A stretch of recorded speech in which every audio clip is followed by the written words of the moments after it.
Hello, this is Louise King for Hit Like a Girl. Welcome to our conversation with drumming legend Sheila E. In this exclusive series of video interviews, Sheila shares the story of her incredible career, talks about her favourite recordings, and celebrates the rise of female drumming.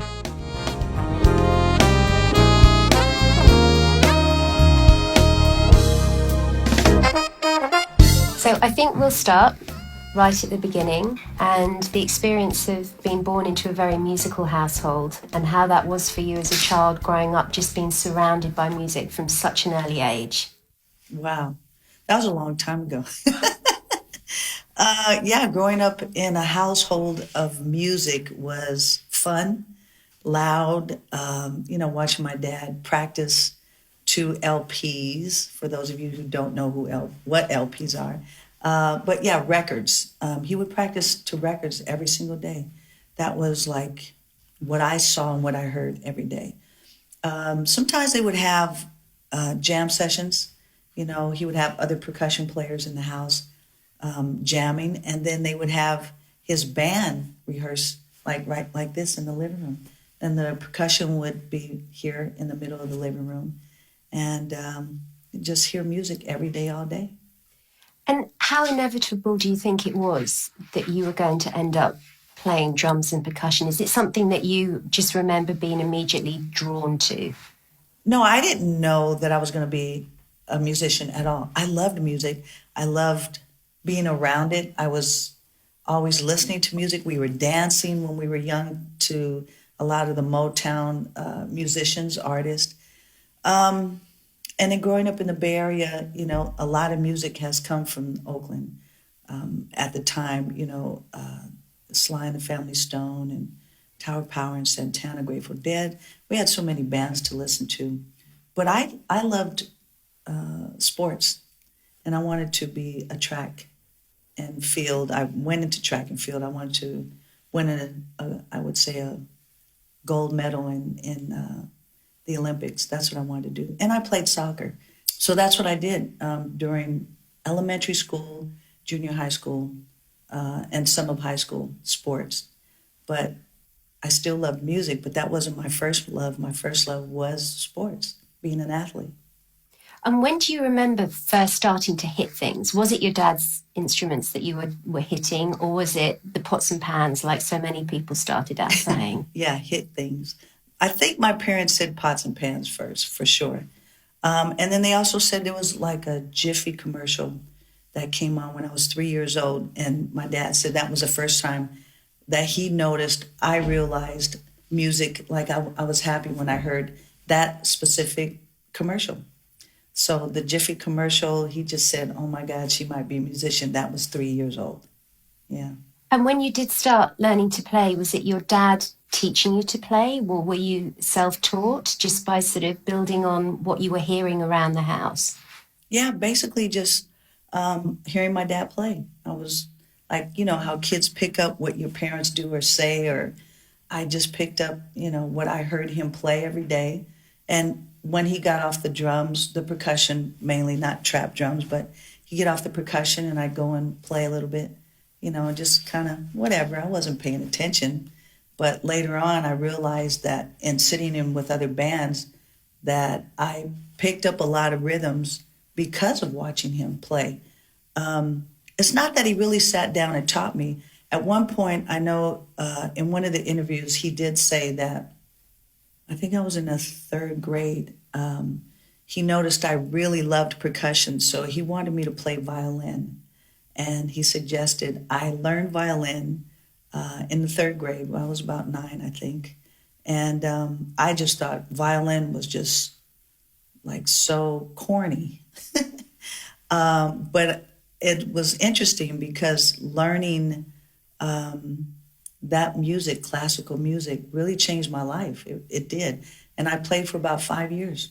I loved playing violin. And that also is very percussive, and the timing and learning phrasing and which I think helped apply to my drumming as well.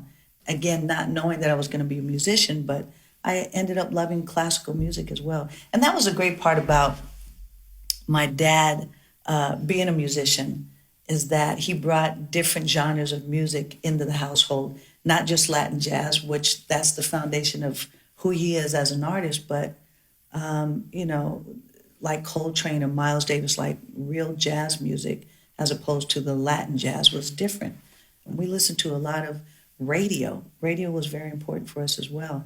So during that time, listening to all that music, I ended up, you know, learning how to play, just mimicking what I would hear and what I would see. And not, I guess you would say that that's self-taught in a way. And later on, you know, I'd asked my dad to show me a couple of rhythms, but it was really just watching him play and listening. And you're absorbing all of those different rhythms, those different sounds, those different influences, almost in a way where you don't realize it's happening. It's just sort of, and then it's going to, when you start to express yourself, all of those influences that you've taken on will start to come out in different ways. Absolutely. All the different music that I listened to growing up had influenced me to be the musician and the artist that I am. 100%. 100%. And obviously your dad, a huge influence, but were there any other drummers and percussionists in particular that you remember hearing and being inspired by? And if so, what was it about them that sort of really made you sit up and take notice? Again, all of the music that he brought into the household, I would say, again, not knowing, but he played a lot of Mongo Santa Maria, who was a percussion player, conga player, Tito Puente, timbale player. I mean, I think those were the two that he played a lot, you know, and listening to those rhythms. I'm sure there were other artists.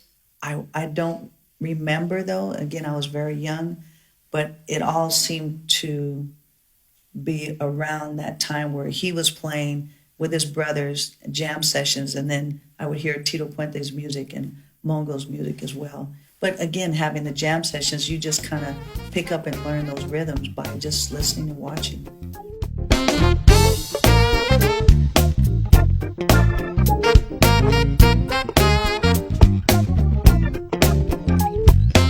So you had this love of sport as well when you were young, and this sort of developing love for music and gravitating towards those instruments. How did you get to that sort of point where you made this decision that you wanted to pursue music as a career?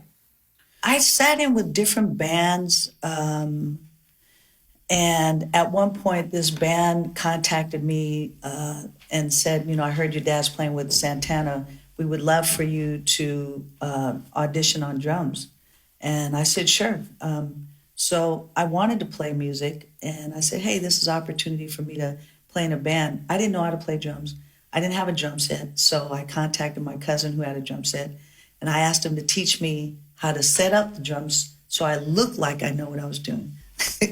And I just felt that even though I really didn't know how to play drums, like I didn't have a set, I didn't practice, I just felt like it was something that I could do. And I said, you know, let me just get some drums, let me look like I know what I'm doing, and I know I can play a rhythm. So I went and auditioned, and it was great because I got the gig and played drums for a little bit. I mean, like a short amount of time, like months, not a year. And I ended up switching to percussion. Playing with that band was a lot of fun, but then later on I wanted to play with like more experienced bands. And that one day my dad, his percussion player, got sick, and he couldn't find anyone to take his place. And I tried to convince my dad to let me play. And finally it happened. In that one performance, I was 15 and I played with him in San Francisco with his band Azteca. And playing in a situation where you have an 18-piece band with real musicians, you know, that are diverse, experienced. They were on tour with Stevie, with Temptations, Earth, Wind, and Fire. You know, you sit in that environment and it forces you to bring yourself and elevate yourself. Either you rise to the occasion or you fall. So what I wanted to do was definitely, I felt the environment and I just felt like I need to bring myself to that place of I have to stand up tall and I have to play and be aggressive, and I wanted to feel like I had been a part of that band forever. I knew all the music, so it wasn't like I needed to rehearse in my mind. And again, I felt like I knew that I could do it. I felt very confident. And I went in there and played with my dad. And that experience was so amazing that I just cried during the performance. And I said, I know that this is what I'm supposed to do, is play music. And my dad knew it then too. And right after that, 2 weeks later, we went on tour.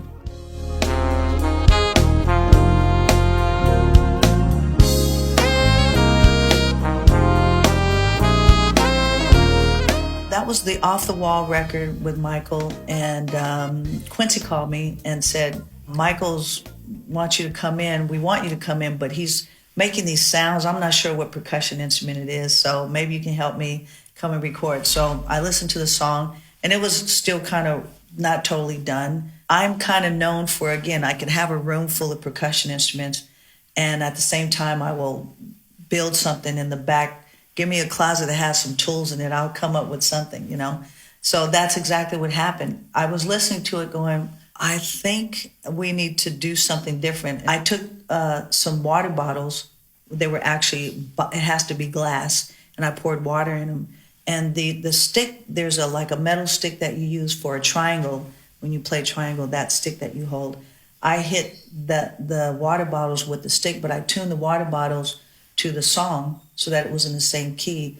And when you hear those rhythm and playing with like the guitar line, that's me playing on the water bottles. And that was one of the things that stuck out in how they mixed that song with that, you know, sticking out as part of something people do remember.